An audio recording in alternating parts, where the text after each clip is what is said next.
Holly Kempton, and today for my business brochure assessment task, I'm going to give you a little look as to what I created for my business brochure and also why I created it. So in terms of the research, but also the look and my target audience.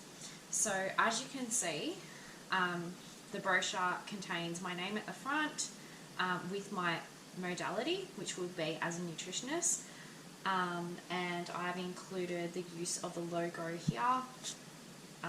When you open up, there is an About Me section of the pamphlet. In the middle, there's a little tagline there, how I can help, so nutrition services, meal plans, workshops and cooking classes. On the inside, I've got a little catchy quote which I'll go through later, and on the back is where people can find me.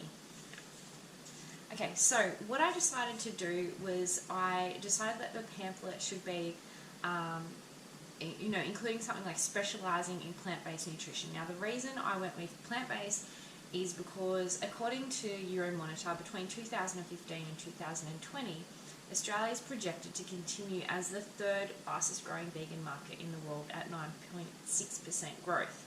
So as demand increases rapidly, Australia's packaged vegan food market is set to reach about 215 million by 2020. So an increasing number of companies are starting to expand their consumer appeal by staying away from animal ingredients wherever possible. And there's beginning to be a rise in demand for vegetarian and vegan protein, which indicates which way the market is currently moving. So last year, Roy Morgan revealed that the number of Australians who eat all or mostly vegetarian has risen from 1.7 million to 2.1 million in just 4 years. Now, having a look online, there tends to be a lot of people very confused about what they need to be eating and how it can best suit their health. So Google Trends also stated that Australia's top Google worldwide searches for the word vegan. So in 2016, in Sydney and Melbourne, there are vegetarian, vegan-friendly restaurants popping up everywhere, but people also wanting to learn how to cook like that at home to better respond to their health needs. So when having a look at my brochure, I actually used a couple of different font sizes. So what I found out was that small fonts may look nice on designers' monitors, but consumers aren't big fans when it comes to brochures. So I tried to keep everything, pretty readable. The contrast, so people want words to stand out, so they want to avoid busy or textured backgrounds. So I included, anywhere where there's words, there wasn't a textured background. The words were easy to read. I also use spacing, so text is easier to read when it has good spacing between the words and characters and the lines. Okay, this actually assists people in reading and then comprehending. So as you can see, there's not too much writing on it, right, and there is definitely good spacing available for people. The font type, so the use of appropriate fonts makes readers more engaged and therefore more likely to keep reading. So I actually used a variety of different fonts, and that often helps the person to look at it and to draw their eyes into different elements of it. It keeps it exciting, it keeps it different. So while novelty fonts can be fun, they can be frustrating for consumers. So although I did use different fonts, as you can see, they're all quite easy to read. Okay, so I didn't use any novelty fonts at all. Alright, so colour. What I found out is it's essential to use colours to draw the attention of women in particular. However, females don't like being marketed to when it's all pink. Okay, they find that to be sexist and that it's a lazy way of marketing. It's not actually appealing to them at all. So I try to steer away from the use of pink in terms of marketing. They much prefer a clear preference for brands that match their intended missions with the colour. So I went with it's almost like a blue-green colour, but also included green, within the asparagus, alright, and the lettuce. And the reason for that is that it markets, green as being something healthy. Alright, images. So when marketing to women, they tend to like real life images. So it's better to spend the money to do custom photo work, and it's also more successful in the end. So the use of images such as photographs taken by me, so all these photographs are actually taken by myself. Keep the content relatable. They can find the same images across my recipe books, social media and website. This gives consistent messaging and a professional appearance.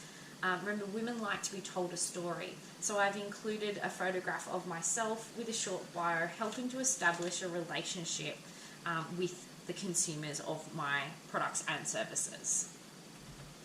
Alright, the logo. So right here I have a logo with a company name, and this actually increases the likelihood of brand awareness. So things like McDonald's and Nike, you don't have to see the whole word. The logo alone, people remember. So creating a scalable logo that is legible and maintains detail at all sizes is important. And it needs to be versatile in terms of colour, so if it's printed on a black or a white background, it can still be seen. And as you can see in my Powered by Veggies logo, it would work on either black or white. Alright, now services offered and how I can assist. So you can see here that's probably the area of the most text. However, I did keep it simple and short with plenty of options of how consumers can find out more, and that's in the Find Me section. So this increases engagement across the platforms, and it still establishes a trust that messaging is consistent and professional.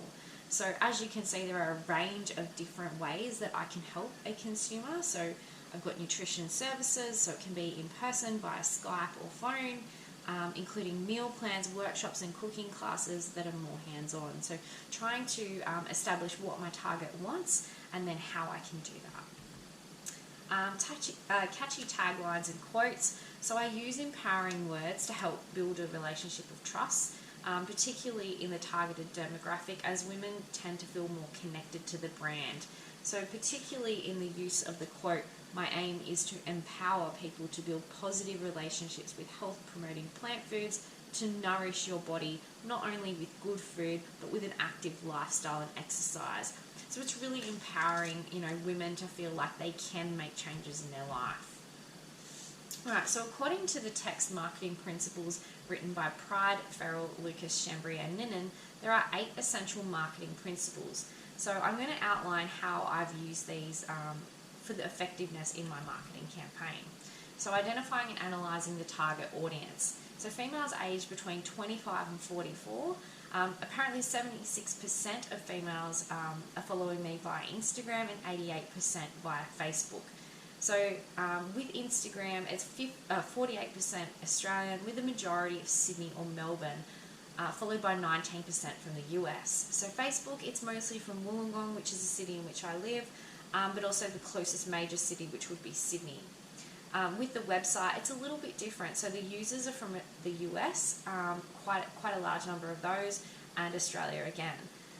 So my social media target is to use storytelling as a marketing strategy. So it's purported that communicating through the use of storytelling is particularly effective in female consumers. It builds trust so that they want to do business with the brand.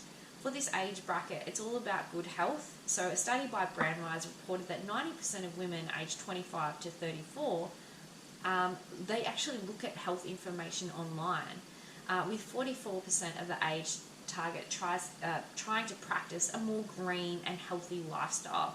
And this links